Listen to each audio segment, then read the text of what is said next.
ये सब करके परमेश्वर के बेरी। और इसलिए बहुत लोग आज क्या हो जा रहा है मेरे लोग, चूक जा रहा है और उन्नति नहीं हो पा रहा है, क्योंकि अधीनता नहीं है। प्रभु के साथ जो कुछ जुड़ा है वचन वो नहीं है। मत्ती अध्याय 10 का 40 में लिखा है, 40 में क्या लिखा है? जो तुझे आदर करता हो मुझे आदर करता है। बोलो बहुत आदर की योग्य समझे, जो तुझे यानी मेरे दास को आदर करता हो मुझे आदर करता है, यीशु बोला। और जब उसको आदर किया तो परमेश्वर को आदर किया जाता है। सिस्टम से सब कुछ है परमेश्वर तक पहुंचने का। और जो मेरे जन को एक गिलास ठंडा पानी मेरे लोग होकर समझ कर अगर पिलाएगा तो किसी भी रीति से प्रतिफल नहीं खोता है। मगर यहां पर तो बुराई ही बुराई है, यहां पर तो बेर ही बेर है, तो कैसे वो प्रतिफल नहीं खोएगा मेरे प्रियो? कैसे वो 30, 60, 100 गुना आशीष पाएगा? कैसे वो आत्मिक से भरेगा? बुराई से नहीं भरेगा तो क्या से भरेगा? फिर लास्ट में हो क्या रहे हैं? पूरा बुराई से भरा है और पूरा बुराई चलते रहो। और ये लोग बुराई का दास बन गया, बुराई का दास बन गया, बुराई का मैसेंजर, यानी शैतान का मैसेंजर। ये बोलो वो बुराई करते रहेगा। बाइबल क्या बोलता है? बाइबल क्या सिखाती है? हर एक बुराई करने वाला वहां नहीं पहुंचेगा। भजन संहिता अगर हम लोग पढ़ते हैं ना, बुराई करने वाला वो तंबू के अंदर नहीं जाएगा। कौन? जो परमेश्वर हमारे लिए स्वर्गलोक के तंबू बना के रखा है। बुराई कहां से है? बुराई शैतान से है। बाइबल क्या हम लोग बुराई सिखाता है? नहीं सिखाता है। मगर ये चूक जाने के कारण, चूक होने का कारण बुराई से भरा हुआ है। और आज विश्वास कर मेरे प्रिय विश्वासियों में हैं यही चल रहा है।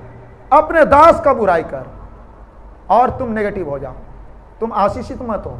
बहुत लोग यूं ही जहां जाओ प्रभु के वचन के साथ साथ फिर बुराई, क्योंकि चूक गए हैं ना, बुराई किया है ना। ये तो दास का साथ जुड़ा हुआ है वचन बहुत सारे। वो तुम्हारे लिए प्रार्थना करेगा। इब्रानी अध्याय 13 का 17 में शायद वो तुम्हारे लिए प्रार्थना करता। परमेश्वर उसको जिम्मेवार दिया है। परमेश्वर तुम्हें चराने की उसको जिम्मेवार दिया है। परमेश्वर उसको भोजन वस्तु यानी वचन दे रहा है तुमको सिखाने बताने के लिए। उसको मानने से तुम आशीषित होगा, मगर तुम उसको नहीं ग्रहण कर रहे। सुन तो ले रहे, तुम आए तो सही, तुमको हम दे दिया, ए भैया ला फल लो होला फल, तुम खा नहीं रहे, उसको तुम खराब समझ के रखा है। बिना खाए क्या तेरा पेट भरेगा? उसे बिना वचन माने और सुने चले आशीष नहीं होगा मेरे प्रिय, आशीष नहीं होगा। और इसीलिए ऐसे ही नेगेटिव लोग चले फिरे बोल रहा है, बुराई को लेके चले फिरे बोल रहा है, ऐसे करके नेगेटिव हो रहा है मेरे प्रियो, ऐसे करके नेगेटिव हो रहा है। इस्राएल लोगों का हुआ क्या?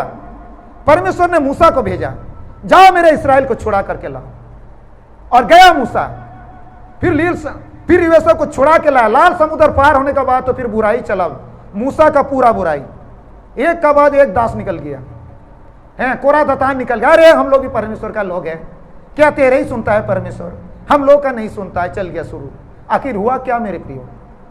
कोरा दतान को क्या कर गया मूसा? जब बोला हे प्रभु तूने मुझे चुना ऐसे कुटिल लोगों का, तो फिर परमेश्वर न्याय कैसे किया? कोरा दतान पूरा अंदर, जितने भी बर्ताव किया, उपद्रव किया, सब मैंने पहाड़ के अंदर ढेर। पर जितने लोग दास के सुने, यहोशू और कालेब सुना, यहोशू और कालेब, मूसा में जो आत्मा था यहोशू को दिया गया। हालेलुया। और ये पावरफुल हो गया। हालेलुया। और दूध मधु का देश पहुंच गया। हालेलुया। क्योंकि ये लोग सुनता था। अगर तुम लोग वचन पढ़ोगे, स्टडी करोगे तो देखो ये लोग कभी मूसा का विरोध नहीं किया। मैं नहीं कहा कि उनके अधीन में रहकर तुम जीवन भर खटो, मैंने ये नहीं कहा, मगर उनसे मेल मिलाप रखते हुए, उनसे टच और उनके साथ रहते हुए तुम काम करो। हालेलुया। तो तुम ब्लेसिंग होगे, तुम बढ़ोगे, फल फूलोगे। हालेलुया। हालेलुया। और ये नहीं कर, अगर तुमको प्रभु का कॉलिंग है, प्रभु तुमको बोल रहा है, प्रभु तुमको कॉलिंग, क्या बहुत लोग ऐसा कॉलिंग होता है, बहुत लोगों का कॉलिंग रहता है कि तुम भाई जाओ उस स्थान में तुम सेवा करो, जाओ उस स्थान में तुम सेवा करो, ये करो वो करो। कभी कभी मैं ऐसे स्थिति में दास लोग इजाजत नहीं देता। अगर तुमको सटीक प्रभु बोला है, सटीक तेरा दर्शन है, तो उस वक्त में मैं नहीं कह रहा कि तुम अधीन से रहो, स्वतंत्र है, तुम कर सकते हो। मगर बहुत लोगों को क्या ऐसा दर्शन मिल रहा है? बहुत लोगों को क्या प्रभु ने कॉलिंग कर रहा है? बहुत लोगों को ऐसा प्रभु का वचन तो ये बोलता है कि तुम उनका आदर करो। अगर तुमको जाना भी है ना, तो तुम उससे बोल करके, अगर उनसे समझौता करके करना है। और अगर तुमको भेज रहा है, वो तो प्रभु की ओर से भेजा जा रहा है। हालेलुया। मगर बहुत लोग ऐसा नहीं कर रहा है मेरे प्रियो। वो अपने उतावली से बढ़ने के लिए, उतावली से चलने के लिए करने का वजह से आशीष नहीं है। वचन तो सीख लिया 4-5 ठो बहुत सारे। वचन सीखने से क्या होगा, उसमें आशीष होना चाहिए। उस वचन तो प्रभु का है, मगर वो तुम में आशीष होना चाहिए। जब तुम बोलेगा वो वचन लोगों को छू जाए, बोलेगा वो वचन लोगों के जीवन में बीज बन के उभर आ जाए, 30 नहीं और 60 गुना आशीषित आ जाए। और खुद के जीवन के लिए अपने संभलने के लिए भी आशीष नहीं हो रहा है। इसीलिए ये लोग क्या हो जा रहा है, बेग हो जा रहा है। बुराई से तो भरे, फिर से वो नशा में, फिर से वो झूठ में, फिर से बेर बुराई में। जैसा जीवन था बस वैसे ही। और जहां बोलता है नामधारी मसीह, नामधारी मसीह, नामधारी वाला सिस्टम में चले जा रहा है। यहां पर मिस्टेक हो रहा है।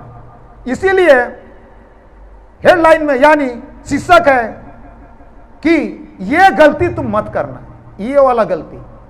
बाकी तेरे से गलती हो रहा उसको भी मत करना। अगर हो भी गया ना तो तुमको प्रभु संभालेगा, उठाएगा, बढ़ाएगा। मगर यहां तुम शुरू में जहां से तुमको पावर मिल रहा है, टीचिंग है, शिक्षा है, जहां तुम गलती किया तब तो आगे बढ़ना मुश्किल है, मुश्किल है, मुश्किल है। क्योंकि परमेश्वर ने इन्हें जिम्मेवार दिया है। परमेश्वर ने ये मूसा को जिम्मेवार दिया था और ये लोग मूसा से बर्ताव किया। मिल के अगर चलते, मिल के अगर सब कुछ करते तो ये लोग का भी बेड़ा पार हो सकता है। Hallelujah, hallelujah. उसके अलावा हम देखते हैं इस्राएल एलिया और एलिसा का। एलिया जो एक प्रभु का दास था और एलिसा उनके सेवक था। हालेलुया। मगर एलिसा बहुत बुद्धिमानी की काम किया। कभी भी एलिया को छोड़ा नहीं, उसको छुड़ाना भी चाहा, छोड़ा भी नहीं। आप लोग पढ़े भी होंगे, पढ़ेंगे तो जानेगा। उनका साथ साथ चला और कभी भी उनका दुरादर नहीं किया। उसका जो भी बात बोला उन्हें सुना और लास्ट तक उनके पीछे चला और उसको दुना भाग मिला। Hallelujah, hallelujah. दाऊद जो उसका साउल था, वो साउल बहुत कुटिल था। साउल जान गया था कि मेरा भाग लेने वाला है और उसको मारना चाहता था। हालेलुया। तो भी दाऊद अपने दास के प्रति कभी बुराई नहीं किया और कभी उसको मारना भी नहीं चाहा। बोला ये प्रभु का अभिषिक्त दास है, हम इनका बुराई नहीं करेंगे। भले वो कर रहा है तो कर रहा है, करने दो। अगर कुटिल है तो कुटिल है, रहने दो, मैं तो नहीं करूंगा। और उस समय पर डायरेक्ट हमला करने की मतलब इजाजत था, डायरेक्ट मारने का इजाजत था, तलवार से घात करने की। दाऊद को कई बार ऐसा अवसर मिला घुमंड में, तो भी उनको नहीं हमला किया। बोला नहीं, अगर वो कुटिल है, अगर मेरे भी षड्यंत्र रचा है तो भाई परमेश्वर उसका न्याय करेगा, मगर मैं तो उसको हाथ नहीं उठाऊंगा। हाथ उठा करके क्यों हम बैरी बनेंगे, क्यों हम अपराधी ठहरेंगे? परमेश्वर देख लेगा।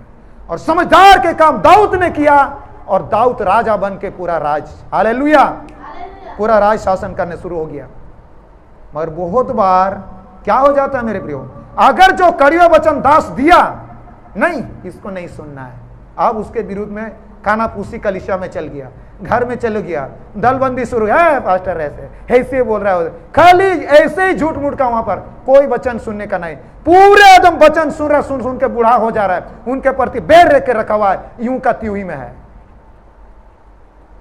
बहुत लोग तो हट जा रहा है, बहुत लोग तो वहां पर ऐसे भी जुड़ा है, नहीं हम यहां से हट जाएगा तो मेरा लाश कौन गाड़ेगा, लाश कब्रिस्तान में कौन गाड़ेगा? पास्टर को पूरा जिम्मेवार है वो गाड़ने के लिए। मेरा शादी में कौन हमको हेल्प करेगा? जिम्मेवार से तो है, मगर अंदर से पास्टर से पूरा बैर है। और इसीलिए आशीषित होने का नाम नहीं है, शराब से भरा हुआ है भाई। घर में दुख है, पीड़ा है, कष्ट में। बहुत लोग तो इस बात से भी हो जा रहा है पास्टर खराब होगा, ये होगा, इसलिए हम लोग आशीष नहीं हो रहा है, इसलिए वहां से हट जाओ, यहां से वहां चले जाओ, इधर से उधर हो जाओ। बस यही सब दुनिया में मेरे प्रिय पूरा चला हुआ है। और यूट्यूब में कुछ लोग ऐसे बैठे हुए हैं झूठी शिक्षा लेकर के, जैसे शैतान आदम और हव्वा को ताड़ लिया, फाड़ लिया, वहां से निकाल दिया। जितने लोग भी वो अपने अगुआ के आधीन से नहीं है, इन सबको पूरा ताड़ रहा है, फाड़ रहा है और पूरा निकाल बाहर। बस यूं ही तुम लोग घूमते रहो, आशीष होने का नाम नहीं, यूं ही तुम लोग घूमते रहो। ये सब हो रहा है, पूरा दुनिया में चल रहा है। शैतान ऐसी चाल खेल करके अपना पूरा बुराई फैला करके सबको बुराई में डाला हुआ है। बस यही तुम लोग कटते रहो, तो यहां भी तुम लोग शरापित रहो, यहां भी आशीष, वहां का तो तुम लोग का कोई चांस नहीं है। आउट आउट आउट रहो। हैं हम लोग एक वचन को पढ़ते हैं, हम लोग निकालते हैं थोड़ा सा, आइए। हालेलुया। पतरस पहला पतरस अध्याय 1 का 2 का 8वें वचन। हालेलुया। आइए, पतरस ने बड़े अनुभव को प्राप्त करते हुए, हालेलुया, हैं बड़े अनुभव को। पतरस किसके शिष्य था? यीशु मसीह का। हालेलुया। यीशु मसीह कैसे कड़वे वचन बोलता था? कड़वे वचन, हे शैतान भाग, शैतान तुम में क्यों आ गया? पतरस को बोला था ना शैतान। पतरस को प्रभु ने बोला था शैतान हैं, तो भी पतरस ने प्रभु को कभी नहीं छोड़ा। हालेलुया। ऐसे स्थिति में पतरस छोड़ के चला जा सकता था। आज थोड़ा भी अगर वचन कड़वे हो गया, अब इसको सुनना नहीं है भाई, इधर से निकालो, भागो। जो ऐसो आराम वाला वचन बोल रहा है, तुम्हारा दास बोला ये करो, दूसरा तुमको हल्का कर दे रहे, ये नहीं करना है भाई, नहीं करना है। 10 मास दो तो तुम फलो फूलो। शैतान जो तुमको मतलब क्या खदेड़ रहा है, तुम्हारा फल को कच्चा गिरा रहा है, गिरा रहा है, वो तुम्हारे नहीं गिराएगा। वचन में लिखा है सोर के झरों को खोलकर अपरंपरा की आशीष करेगा। ये वचन बहुत कड़वा लगता है लोगों को। अरे ये 10 मास मांग रहा भाई। दूसरा कोई व्यक्ति बोल रहा है यूट्यूब से, परमेश्वर नहीं बोला है 10 मास देने के लिए। यीशु कभी बोला क्या 10 मास मांगा है? यीशु ने बोला 10 मास दो? अरे बाप रे, ये तो अपना घर द्वार चढ़ाने के लिए हो रहा है, बच्चों को पढ़ाने के लिए, अपना कार में तेल डालने के लिए मांग रहा है। देना नहीं, नहीं देना है। बहुत लोग ये सब भी बहुत चीज नहीं कर रहा जो वचन में लिखा है। मेरे प्रिय, साइड हो जाओ, हल्का कर दिया। परमेश्वर बोला था मत खाओ, ये तो बोल रहा खाओ। अरे बाप रे, कितना आसान है, चलो उड़ाए देते हैं। उड़ा बेटा, परमेश्वर उनको मना किया था। और 10 मास को भी जो परमेश्वर का है वो परमेश्वर को दो बोला है ना, तो परमेश्वर को मत देना, अपने खुद उड़ा लो, उसको खा लेना। बीज को भी खत्म करो, आज खत्म करके बस पाक कर लो। कड़वे वचन, हाँ बहुत कोई क्या कर दे रहा, आसान कर दे रहा है। लिखा है मत्ती अध्याय लिखा है 7 में 13-14 वचन में क्या लिखा है? चौड़ा है वो मार्ग और सरल है जो बहुत विनाश को पहुंचाता, और उसमें बहुत लोग चल रहा है। चलो भाई यही सही है, चलते रहो, सब कुछ चलेगा, सब कुछ चलेगा। कठिन है, सकरा और कठिन है वो मार्ग जो थोड़े ही है, बहुत कम लोग चलते हैं और थोड़े हैं ये जीवन को पाएंगे। जहां कठिन हुआ हिल जाओ, जहां कठिन हुआ कान बंद कर लो। और अपने दास तो कभी नहीं चाहेगा कि मेरे लोगों को मैं ऐसे अलग करके ये लोगों को भरमा करके रखूं या ऐसा हल करके रखूं, आशीषित ना हो या एक दिन हुआ नहीं चाहो तो बोलेगा ही। परमेश्वर उनको बोला है, तुमको बोलना ही होगा। इर्मिया बोला बोलो तो भी मुश्किल, नहीं बोलो तो भी मुश्किल। नहीं बोलते हैं तो हमको इधर परमेश्वर कचोटता है, बोलते हैं तो ये लोग फेंकाता है। क्या करेंगे? तो दास मजबूर होकर बोलना। हम भी कभी कभी बहुत सारे वचन है, बहुत हम सोचते हैं वाला वचन अगर बोल देंगे ना तो मेरा विश्वास ही गायब हो जाएगा, मगर परमेश्वर बोला तुमको बोलना ही होगा। अगर नहीं बोलेगा ना तो हम तेरे सामने से गायब हो जाएंगे। ले, तो हम चाहते हैं कि हे प्रभु कोई गायब हो तो गायब हो, मगर तुम मत गायब होना, तुम साथ रहना। हालेलुया। तो फिर बोल देते हैं। तो बहुत लोग चौड़ा मार्ग सुन लो, इधर से निकाल दो। और इसीलिए जीऊं कहती हूं कि एक हम उदाहरण दिया, केवल उसके ही नहीं, बहुत सारे ऐसा वचन है जो मानने का नहीं है, मानने का नहीं है। चलते रहो, और शैतान जो बुराई है सबको चपेट में ले जाओ। परमेश्वर जो जो आज्ञा दे रखा है, शैतान जैसे आदम और हवा को जाके तोड़वाया, सब तोड़वाते रहो।